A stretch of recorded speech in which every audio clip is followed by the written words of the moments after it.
Previously on Starseed Psyche, Kaio Adachi and his closest allies in the Super-8 squad learned the truth about the creators of the mechanical invaders known as the Coherence.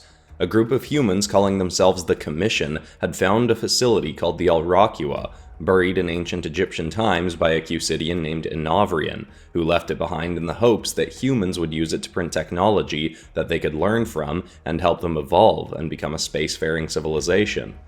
Unfortunately, the Commission couldn't figure out how to replicate the technology, and with a limited supply of printing materials on the site, decided instead to fabricate an invading army to force humanity's progress forward through war. The Japanese military chief of staff, Shijikaburu, was one of these Commission members, along with a once publishing magnate named Crispin Parsons.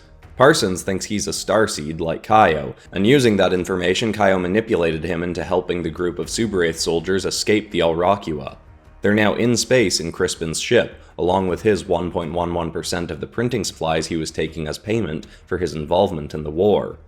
After Captain Hekama understandably snapped and nearly killed Crispin, the group tied Parsons up, revealing Kaio's ruse, and decided to use his ship as a bomb, transporting it back to the Alrakua to explode.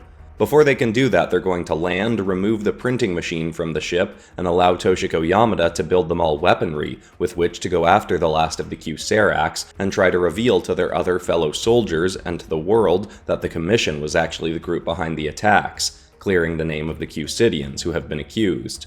Theestriel has chosen a place for them to do this where she says they'll be safe. Let's see if she's right in the next chapter of Starseed Psyche. It was pretty wild seeing the world growing beneath us as we got closer and closer to the vast Amazon rainforest below. It was also strangely amusing to see the world without lines dividing it. I mean, when I look at a map, it's usually all split up into countries and cities and whatever, so it's easy to forget that those are kinda just arbitrary lines we made up as humans. We were coming down somewhere around the border of Ecuador and Peru. There weren't many clearings in the thick canopy of trees, but when we found one, Faye lowered the ship down into it, opened the landing gear, and settled on the uneven ground. Faye sprang up from her seat and turned to the rest of us. "We should be about 10 miles from the Ranachwara village. So long as there are no objections, I'll call my people now and request their assistance." I looked around at the others. There were varying expressions across the group's faces, with Hekama's being the most stern. Still, Hugh replied, "Call them. I'll help Toshiko start detaching the printing bay. Let's get this bomb sent out fast in case the slime ball is lying about his ship not being trackable by the other Commission members and their Coherence crowns." He growled at Crispin as he spoke. Faye had told us that despite the Cusidians being kicked off Earth after the Coherence attacks began, some of her people had remained here in secret, in communities that were interested in the Cusidians' help and could keep their presence quiet. This meant that most people they were helping were indigenous people around the world, in tribes that had limited or no contact with major civilizations. As she'd put it, "The Ranachwara people have never been tempted to embrace modern civilization. When they first made contact with what you might call first world people, elders of their tribe visited the city of Quito. While they were amazed by what they saw at first, they eventually deemed that the people of the major city were so unhappy and living life in such a rushed manner that they preferred to remain in their forest home. They believe that with so much chaos and distraction, people are diverted from the simple things that make up a good life, such as community and connection. Like many indigenous peoples around the world, they also have, as part of their verbal history, tales of star people, beings from beyond the stars who aided in humanity's creation. Even without modern technology, they've managed to hold on to part of the truth of humanity's origin. This also meant they embraced the Cusidians with open arms when we offered our help to them upon the latest return to Earth." It made me wonder if my life would have been better being born in an isolated indigenous community. I guess it might have been easier to be happy, but in spite of how much of my life I'd spent being a colossal grouch, part of me kinda loved the complexity of modern human life. At least now that I'd gotten a lot more capable of navigating it with a better attitude. I looked to the back of the vehicle. Hekama and Toshiko were carefully using their Super-8 blades to separate parts of the tech from the ship. Still tied up, Crispin was staring daggers at them. Quinn was standing by, ready to help, but Chip was wandering up to me. "Kinda crazy that if this works, we might actually end this whole war for good, huh? Even if it hasn't really been that long, it kinda feels like it's always been happening, you know?" I responded with a long, slow nod. There's still a lot to get done, but yeah, it's nuts to think about what life might be like when it's over. Even if we out the commission and get to keep our jobs as Super 8th soldiers, what then? He smirked. Well, I don't know about you, but I'll still be happy to figure that out, together or not at all, I said, finishing the line. Chip grinned widely and went on. Well, maybe we won't even want to stick around as soldiers after that. A tour of some other planets could be right fun if Faye's willing to take some of us out spacebound. Maybe I take on my Repsoro form and we go exploring. I turned to him, trying to not let my surprised reaction come across as judgmental. You want to take on your Repsoro form? He rocked his head back and forth. Well, yeah, kinda. Not all the dust has settled in my head on the fact that I've got this whole depressing past as a lizard man, but if you found out you could turn into a little Godzilla, wouldn't you want to see what that looked like? I nodded. I mean, yeah, I didn't want to say it since I didn't know how you'd feel about it. Plus, we've been pretty busy, but I'm kinda dying to see what your lizard form looks like. Right? And what's it gonna feel like to have a whole extra limb sticking out of my butt? I don't think your tail comes out of your butt, Chip. He nudged me. You know what I mean, lower back, whatever. The point is, I want to see if I can, grab stuff with it and whatnot. We laughed about the idea a bit more, but as we settled, my eyes fell back on Hekima's stern face. Toshiko had talked to him for a while, but there still seemed to be a lot rattling around in his head. Hey, Chip, do you think Hekima blames me for Suta's death? I was the only one with him from our squad when he died. I don't know, friendo. My bet would be he blames himself, but if he's been all torn up about it inside, maybe part of him felt like he could at least get some relief from the guilt by blaming you. Either way, it wasn't either of your faults. Suta knew the risks of joining up to fight aliens. Or alien tech, anyway. I had hoped Chip would just say, no, of course he doesn't blame you. But the honest answer was what I needed. It helped me realize that the only way I was actually going to know what was going on in Hekima's head was to ask him. It took a little over 2 hours of careful cutting and deconstructing to get all the pieces of the printing bay out of the ship and placed next to it on the rainforest floor. It basically looked like they'd just cut a segment out of the ship, making what looked like a small room with walls missing on 2 sides. One mechanical arm reached up from the floor and another from the ceiling about 10 feet up. When they confirmed it was operational, Toshiko was basically bouncing up and down in anticipation. She activated the hologram interface and got down to work constructing a bomb. It was too easy for her as there was already a set of templates for explosives. She made some adjustments and the arms got down to work printing. It took about 20 minutes for the bomb to get nearly completed, and before the final outer layer was wrapped around it, Toshiko paused the arms and stepped in front of the hovering explosive. She rubbed both her hands together and her left hand started to glow neon green. Even if I didn't fully understand what she was doing, it was awesome to watch her work. Although, honestly, she could have been just sitting around reading a book and I would have enjoyed watching her. Something about being so enamored with someone just makes everything that person does remarkable. She pressed her hand onto the bomb and its core shifted from glowing blue to glowing green. When she was done, the light from her hand dimmed and the bomb shifted back to a blue glow. She stepped back, reactivated the arms, and they finished printing the final layer. There, Toshiko said. This should be enough to destroy at least the entire printing bay, if not the whole Alrakua. We should send it in fast and hope they haven't evacuated all the Qserax they had on site. We might even take out some of the commission if we're lucky. Faye used the Qserax crown to open up a hole in the bottom of the ship. Toshiko held the bomb under it, and it was beamed up onto the ship. Crispin snarled something through his gag from the ground where he was tied up and leaning against a thick tree trunk. I'm sure it was something lovely. Faye sat cross-legged with perfect posture and closed her eyes.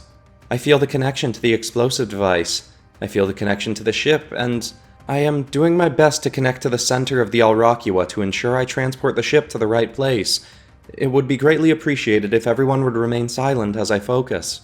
We all kept our mouths closed. Crispin tried mumbling things again, but with the chirping birds and rustling of leaves, he was drowned out enough to not be noticeable to Faye. I didn't know how long this would take, but I figured it may be the moment I needed. I looked at Hekima and waited until he noticed my stare. I nodded towards the woods, and he understood that I was asking for a moment alone. We did our best to walk away quietly. My heart started thudding, almost as if I was charging into another battle with the Qserax. I didn't even have my gauntlets on, and neither did Hekima. I wasn't entirely sure what I was so afraid of, but figured my fear might just have stemmed from confusion. I had a pretty good read on how Chip, Faye, Toshiko, and even Quinn were likely to respond to things, but with Hekima, he was such a good actor that it was hard to know if I'd ever really known him at all. When we were far enough away, Hekima asked, "What's up, Adachi?" I took a slow breath. "I don't really know, to be honest. I just wanted to check in with you. I've been wanting to talk, but the last time I tried, it sort of felt like there was a wall up. I probably could have tried harder, but you found out you were a reincarnated alien, that your best friend is a secret lizard man, and you started dating a renowned military captain. You've been pretty busy lately, and besides, you've got nothing to apologize for, Adachi. I'm your captain. It's not your job to check in with me. It's my job to check in with you." He sounded both reassuring and angry at the same time. "I know you're my captain and all, but outside of that, we're friends too, right? If you're having a rough time, you can still talk to me about it, or other people in our squad if you don't want to talk to me." "That's not necessary, Adachi," he said bluntly. He was stonewalling me, so I figured I might need to be a wrecking ball. "Yes, it is. If you're holding on to anything that's weighing you down in combat, then it'll affect all of us, and I know you don't want that." His lip trembled in anger ever so briefly before he said, "I'm perfectly capable of doing my job effectively in my current state." "I bet you could do it a lot more effectively after letting go of the emotional baggage you're lugging around." He sneered. "You trying to piss me off, Adachi?" "A little bit, yeah. I don't understand you, Akka. I can't tell when you're being you or when you're putting on an act. But I do know that you snapping in the ship was real. And yeah, Crispin deserved it, but it also proves that you've got anger or something else clogged up in you somewhere. I used to live my whole life like that, and it sucks. So even if it means you chewing me out for Suta's death, or me having to get you a little ticked, I'll do whatever I have to get you to unload some of that weight. Because, my captain or not, I want you to be okay." He opened his mouth and closed it again, pausing. "You think I blame you for Suta's death?" I shrugged. "Well, do you?" Another pause. "Yeah, I did. But I knew that wasn't fair, so I didn't say anything. I blamed you for the base explosion, too. When you saw me, just before the bomb you brought back from that mission exploded, I'd gone down to check on how they were securing it. They basically hadn't. It was just sitting out on a table. I thought about asking them to move it or contain it better, but I didn't. I walked away, saw you, then boom. I could have blamed myself for not taking action to secure it like I knew I should have. But it was easier to stack more blame on you. I know none of that is fair, but I couldn't stand having any more death on my hands." His body started to shake. I stepped closer. "None of those deaths are on you, Hekima. You haven't killed anyone."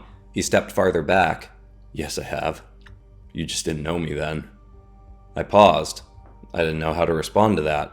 Silence rang through the air, and I wasn't sure if he'd go on. I could practically feel resistance emanating off him. Finally, he said, "Back in my first year of high school, I was a real self-involved prick. I acted like I was God's gift to the world, and anyone who thought otherwise wouldn't get so much as a second glance from me. There is this one kid, Ninto, scrawny, short little guy who I always knew didn't like me, or I thought he didn't. He might not have even thought anything of me when school started, I don't know. Either way, I thought he didn't like me, so the only time I ever acknowledged his existence was on the odd chance I saw an opening to get an easy diss on him. He was an easy target. Never said or did anything back. I was a big basketball fan then too, and was set on being the captain of the school team even in my first year. I was cocky and I was certain I was good enough. Tryouts came and went and I got on the team fine, but was pissed that I hadn't been made the captain. I tried to prove that I was better than the kid who was chosen, and that just made things worse for me. I was booted from the team after our first game. Coach said it was because I had a bad attitude and never passed. I didn't believe him though. I told myself the coach had actually booted me to let on the sad sack kid with no friends. Top of the bench warmer list was Ninto. He got my spot. Told myself I didn't do anything wrong, I was too perfect, how could it have been my fault? Anything to not blame myself. So instead I blamed a kid who hadn't done anything wrong. I'd bullied Ninto a bit before, but I became relentless after that. I did everything shy of actually beating him up so I wouldn't get kicked out of school. I knocked over his food at lunch, figured out every insecurity he had, and railed on it. The kid never said or did anything back. Found out he wanted to join the military after school and told him a scrawny nobody like him wouldn't make it a day. I went on like that for the first 2 years of high school. I even noticed when the scars started showing up on his forearms. Just used that as another thing to diss him for. Saying he was a coward with no follow-through. I still remember so clearly the one and only time he actually stood up for himself. All he said was, "Can't you just leave me alone?" He didn't even sound angry, he just sounded exhausted. I told him, "I'm not going anywhere. You want me out of your life? Then just do everyone a favor and don't come back to our school." He wasn't in school the next day, or the next. Day after that, the principal came to our homeroom class and told us Ninto wouldn't be coming back to our school. Or any school. He'd finally followed through. I wasn't charged or anything because I'd never hit him, but everybody knew it was my fault. I knew it was my fault. It took something that horrible to finally shut me up and realize I wasn't some amazing special kid. I was a monster who talked a way better person than me into his own grave. I changed schools after that, and for the third year of high school, barely spoke to anyone. Got good grades, kept in shape, didn't let anyone get close in case somehow someone could find out about what I'd done and what kind of person I was. In the fourth year, I started feeling safer that nobody would ever know, so I opened up a bit, but with a completely different personality from my real one. Played the part of the fun-loving drama student and made sure that if I ever accidentally, even slightly remotely insulted someone, I'd apologize immediately. Couldn't stand the idea of hurting anyone again. I made friends, but didn't hold on to them after high school. Wasn't much point. The version of me they'd gotten attached to wasn't the real me. It was just a part I was playing. I signed up for military service, figuring I'd rob the military of a future soldier, so I should at least have a shred of honor and go in his place. Turned out the acting chops I developed by pretending to be someone else were handy for espionage and infiltration work, so I became, I guess, what you could call a spy until the Super 8th program came around, and something in me felt called to it. I didn't expect to be good enough with the blades to be made a captain, but that was the rank they gave me. I didn't like the idea of being in charge of anyone else, but I figured if that was where they wanted me, I'd just do whatever I had to make sure my squad was the absolute top of the line set of soldiers, and none of them would ever die under my watch. Then, Suta. And just like that, the old me came back. Even though I knew it was wrong, a voice in my head just kept blaming you for Suta's death, the same way I'd blamed Ninto. Then every time I saw you after that, it just reminded me who I really am under all the masks.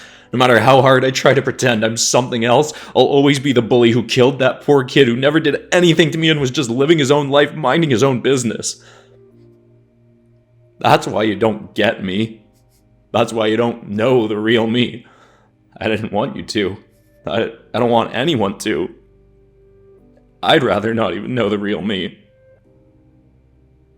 He slumped to the ground, flopping against a tree and ducking his head. No tears were coming, but his body shook as if he was crying. I had no idea what to say. My mind started racing with thoughts of what Faye might say or do here. But then a voice came into my head, speaking much less sarcastically than usual. "Don't think, Kaio, just talk. You've got this, chickpea." I opened my mouth and just let my instinctive words pour out. I knelt down in front of him. "Hekima, you did a horrible thing, and maybe you'll never be able to fully let go of the guilt that comes with that. But this idea you have of who the real you is, it's wrong. The real you isn't some terrible, cruel snapshot of who you were when you bullied Ninto. That version of you evolved. It took a tragedy, but you realized how horribly you were acting and made a change. You stopped hurting other people and eventually started actively trying to help people. You may have been doing that with a bit of a persona that you decided to take on, but the drive under that was still fueled by someone who wanted to be better and do better. When you realized you were blaming me for Suta's death, you may have felt angry, but you acknowledged to yourself that it wasn't right to blame me. You didn't act on that anger in a toxic way. The old you would have, but the real you, here and now, even under all the personas, knew it wasn't right. Plus, I may not have any obviously awful outcomes like what you have in my past, but if you look at every horrible thing I've ever said or typed about other people who didn't have the exact same opinions and worldviews as me, if you laid them out to read, you'd think I was a monster too. You'd see that I was a petty, furious, pathetic jerk, and no matter what I do, that'll always be a part of my past. The point isn't to try and hide who you were from the world, it's to just be the best version of you that you can be here and now. Honestly, hearing that story, I don't think you've actually been hiding the real you as much as you think. I just think you're wrong about who the real you is. I don't like what you did in your past, but I do like the real you. The one trying to be better. You can't mean that, Kaio. You don't get to come back from something like what I did. I leaned closer to him. Do you think all the people you've saved as a Super 8th soldier would agree? How many people are still alive? Families were not broken in tragedy thanks to you dedicating your life to saving lives. You may have been a pretty terrible villain to someone when you were younger, but you've been a hero to a lot of other people since. He slowly leaned his head up and stared at my eyes, darting from one to the other in sadness and confusion. You're not just saying that to make me feel better and keep me on track for the mission, are you? I shook my head. If that's what I was doing, you know it. I'm not as good an actor as you are. Then, almost scaring me, Hekima sprang forward, wrapped his arms firmly around me, and bawled like I never would have imagined hearing from him.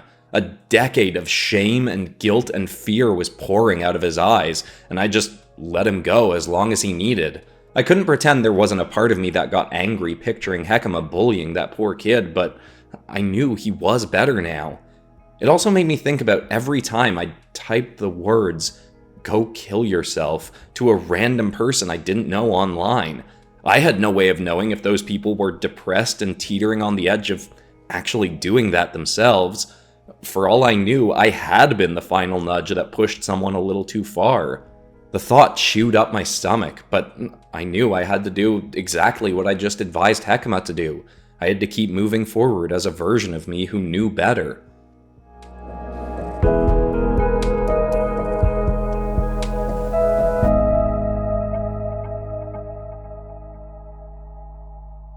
Well, hey to all my friendos out there, non-canonical Chip and Zollicali here, just cutting in right quick to say that if you're liking this story, you might also like PopCross's newly released extended edition novel, Fear of the Demon Hunters. It may be an action-adventure horror story about a gal with demon powers being lured into helping the former demon queen steal a mystical artifact, but it's also got lots of heartwarming stuff built into it too, and it even revolves around the theme of redemption, so it's pretty perfect that this is the first Starseed Psyche episode where it's being advertised. It's got 66 pages with full color art, it gives you access to an exclusive bonus chapter and episode version of that chapter, through a link and scannable code thingy at the end of chapter 7. It's available on both Amazon and Blurb, along with a whole bunch of other PopCross novels and coloring books and whatnot, so check it on out if you feel like it, links are in the description. Thanks for listening, now back into the tale. And maybe we'll get to see me get a tail. Eventually, the tears stopped coming, and Hekima and I waited a few moments so he could regather his composure before heading back. He thanked me about 30 times on the brief walk. He was clearly still shaken, but it felt like that had been good for him. When we arrived, not only had the ship vanished, but we had company. There was a group of about 30 people. 20 of them were clearly local tribespeople, the Ranichwara, and the other 10 were Cusidians. A couple of the Cusidians were chatting with Faye and Chip, while the rest of the people were setting up huts and shelters around the mini printing bay. Quinn was helping, and Crispin was still uncomfortably slouched against a tree, snarling at anyone who came close. It was a bit of emotional whiplash for me, but I went from the heart-wrenching conversation with Hekima to doing all I could to avert my eyes from lingering too long on any of the Cusidians. It was hard to not stare at them. All of them, the women and the men, were insanely hot. I didn't even have the urge to look at them because I wanted to get with them or something. I was super happy with Toshiko and was more attracted to her than to anyone else. It's just, not to objectify them, but it was like being at a crazy, fancy, futuristic car show or something. They were all so beautiful that I just wanted to stare in fascination and awe. But again, obviously didn't want it to come across to Toshiko that I was ogling them. I must have made that a little too obvious though, that I was averting my gaze, because Toshiko walked up to me and whispered, "Hey, I don't know if this is strange for me to suggest, but your eyes can go off leash if mine can too." I almost burst out laughing, then said, "Yeah, agreed." After that, we both very blatantly just stared at the Cusidians around us. They were all seriously stunning, but also all looked a little different. Seeing the chiseled Adonis-like men made me feel inspired and wish I could go off and do a killer workout. The elegant, flowing-haired women were so mesmerizing, I worried if one approached me, I might just melt. What was particularly fun, though, was the fact that Toshiko and I were clearly feeling the same way. Staring at all these gorgeous aliens wasn't making us want to split up and get with them instead of each other. It was more like appreciating the looks of the Cusidians was just getting us revved up to have, some more alone time with each other. But, of course, we didn't. There were more important matters at hand. And, surprisingly, something even more interesting to look at was going to come up soon.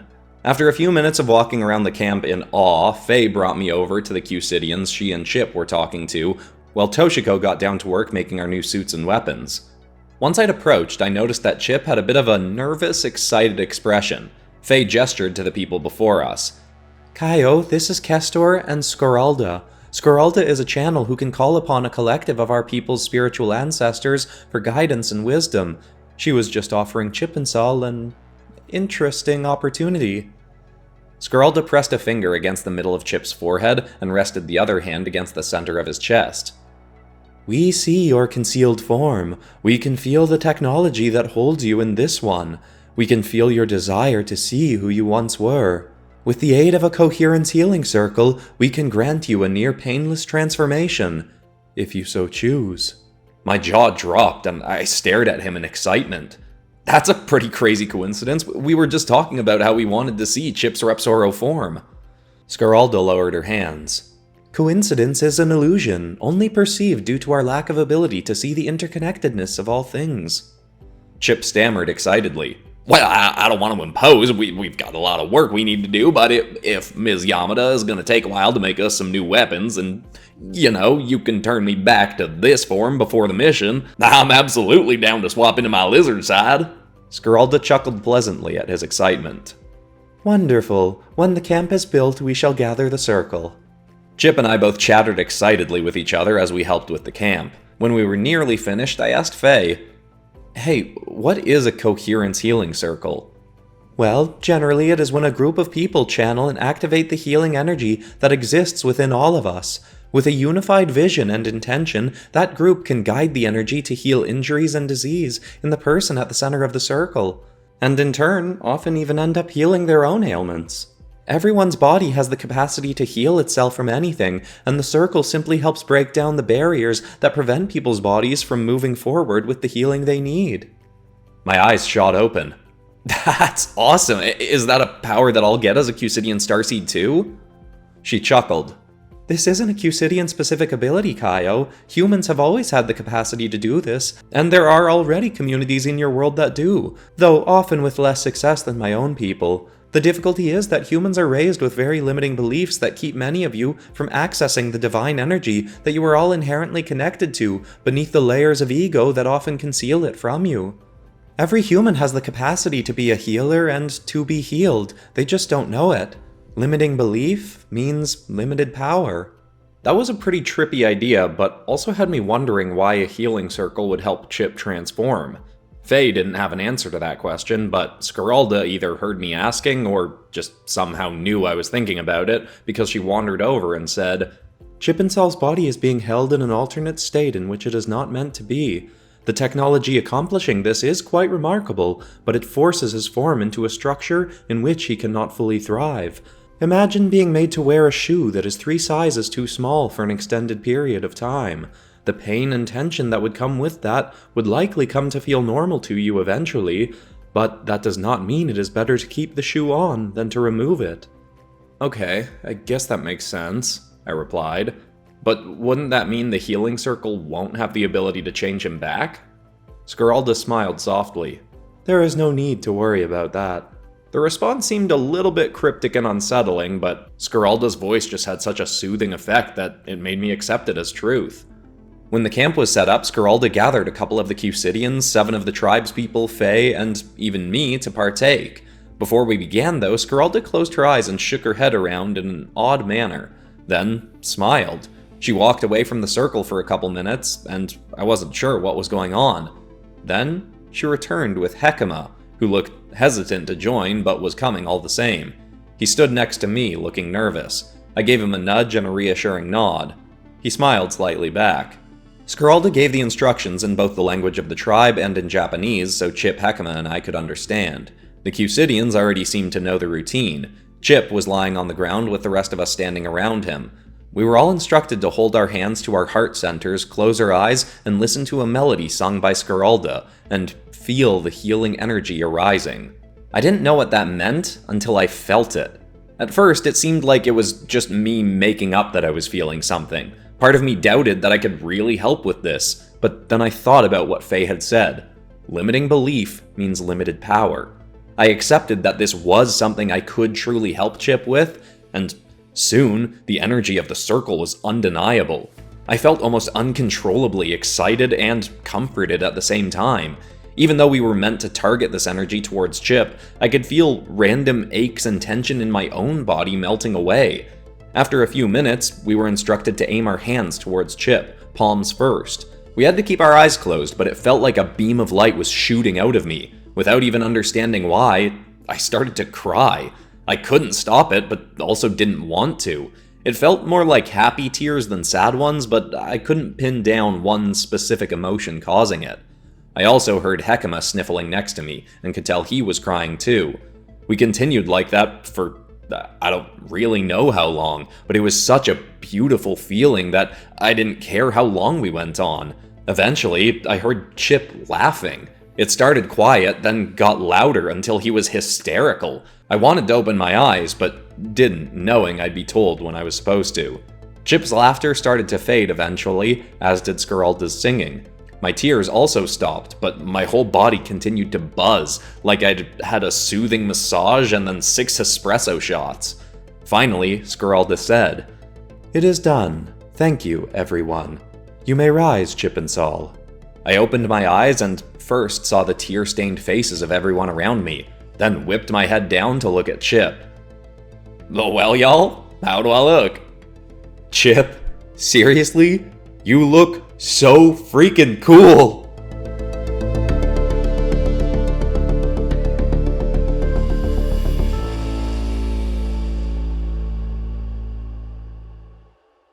I'd rather not even know the real me. Whew! Not quite Chip's rant, but my goodness. I'd rather not even know the real me. Acting. When the camp was set up, Scaralda gathered a couple of the Cusidians, 7 of the tribespeople. Blibbity bloobity, skibby bee, weepity boo boo, shrew boo, bbd. As much as I absolutely love how Starseed Psyche is turning out, I think one of my favorite things about it is I can feel the lessons I've learned in terms of writing character dynamics in this series and how I think they work so well here to make the story more interesting. And now I know I can apply those lessons into my next stories coming up and make them hopefully even better than this one. But I'm also enjoying, just being here in the present in the actual writing of this project. Anyway, besides that, that's all for today, except of course for ending this video on some kind of positive or inspiring note.